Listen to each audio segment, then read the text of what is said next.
नमस्कार दोस्तों। South Asia के आसमान में एक नई रेस शुरू हो चुकी है।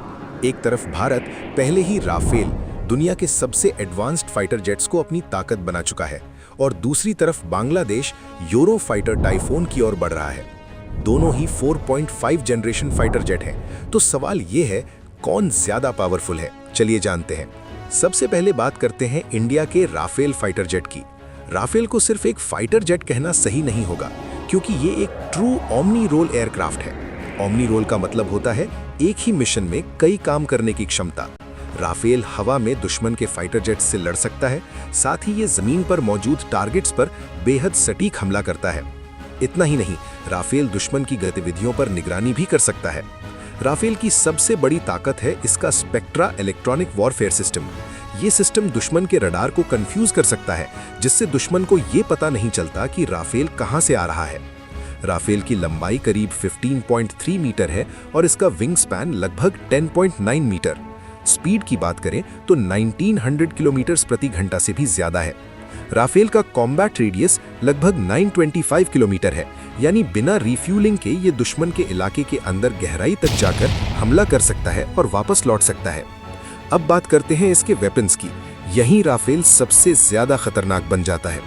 राफेल के पास है meteor air to air missile, जिसकी रेंज 150 किलोमीटर से भी ज्यादा है, मतलब दुश्मन को दिखने से पहले ही आसमान में खत्म करने की ताकत। इसके अलावा स्कैल्प क्रूज मिसाइल, जो बेहद लंबी दूरी से दुश्मन के हाई वैल्यू टारगेट्स को निशाना बनाती है, और हैमर गाइडेड बॉम्ब्स, जो सटीकता के लिए जानी जाती है। इंडिया ने कुल 36 राफेल फाइटर जेट्स खरीदे हैं, और ये सिर्फ कागजों तक सीमित नहीं है। राफेल बालाकोट एयर स्ट्राइक जैसी रियल ऑपरेशंस में अपनी क्षमता साबित कर चुका है।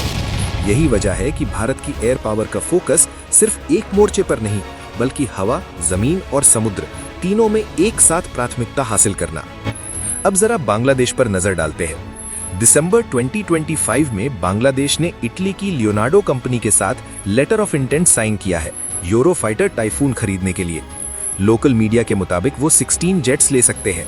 ये उनका पहला वेस्टर्न फाइटर होगा। यूरो फाइटर टाइफून को मुख्य रूप से एक हाई परफॉर्मेंस इंटरसेप्टर के रूप में डिजाइन किया गया है। इसका फोकस है तेज रफ्तार, ऊंची उड़ान क्षमता और हवा में एयर टू एयर कॉम्बैट में बढ़त। हालांकि समय के साथ इसमें मल्टी रोल क्षमताएं भी जोड़ी गई हैं, लेकिन इसकी कोर स्ट्रेंथ आज भी एयर सुपीरियोरिटी मिशंस मानी जाती है।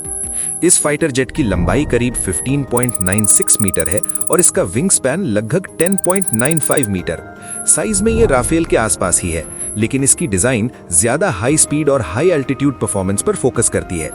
स्पीड की बात करें तो यूरो फाइटर टाइफून मैक 2.0 तक जा सकता है, यानी लगभग 2100 किलोमीटर प्रति घंटा।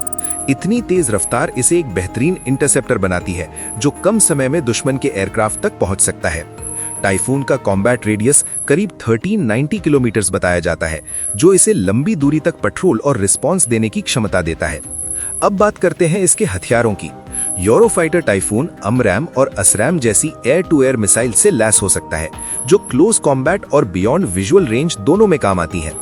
जमीन पर हमले के लिए इसमें पेव वे लेजर गाइडेड बॉम्ब्स इस्तेमाल किए जा सकते हैं, जिससे ये लिमिटेड ग्राउंड अटैक मिशंस भी कर सकता है। इसके अलावा टाइफून का कैप्टर रडार एक साथ 200 से ज्यादा टारगेट्स को डिटेक्ट और ट्रैक करने में सक्षम माना जाता है। अब कंपेयर करें कौन ज्यादा पावरफुल। टाइफून की स्पीड और हाई एल्टीट्यूड परफॉर्मेंस बेहतर है, जहां ये एनर्जी रिटेंशन में आगे है। वहीं राफेल लो एल्टीट्यूड में बेहतर है, और इसका इलेक्ट्रॉनिक वॉरफेयर सिस्टम स्पेक्ट्रा इसे अदृश्य जैसा बनाता है। राफेल ज्यादा वर्सेटाइल है मल्टी रोल मिशंस के लिए, जबकि टाइफून एयर टू एयर में स्पेशलाइज्ड। दोनों की स्ट्रैटेजी अलग। इंडिया मल्टी डोमेन डोमिनेंस चाहता है बड़े थिएटर ऑपरेशंस के लिए। बांग्लादेश फास्ट इंटरसेप्शन और डिफेंस पर फोकस कर रहा है। तो दोस्तों, दोनों की रणनीति अलग, दोनों ही अपने अपने रोल में बेहद ताकतवर फाइटर जेट्स हैं।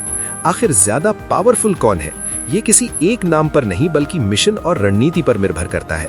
वैसे आपका फेवरेट कौन है? कमेंट्स में बताइए। अगर आपको ये वीडियो पसंद आया हो तो लाइक करें, शेयर करें, और ऐसे ही डिफेंस एक्सप्लेनर्स के लिए चैनल को सब्सक्राइब जरूर करें। मिलते हैं अगले वीडियो में। जय हिंद।